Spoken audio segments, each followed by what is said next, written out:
Okay, here we are.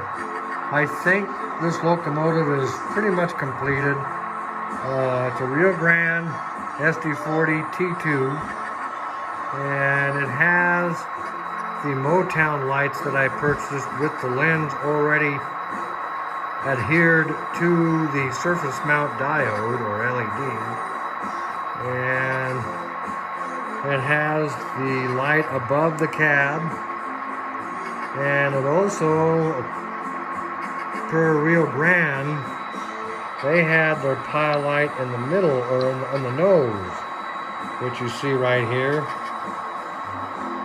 And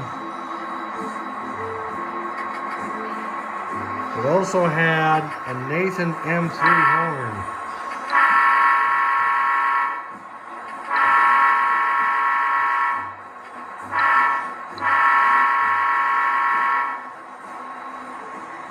So I think this locomotive is pretty much ready to go. A friend of mine put the snow plow on it.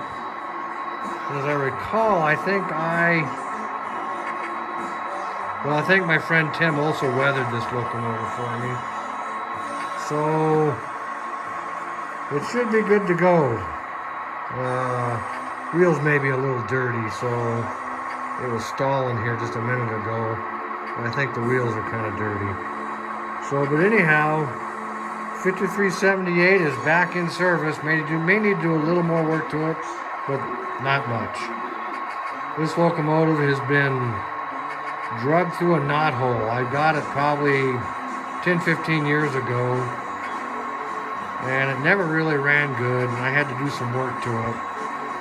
But it seems to be doing pretty good now. Okay, back for more. Thank you for watching.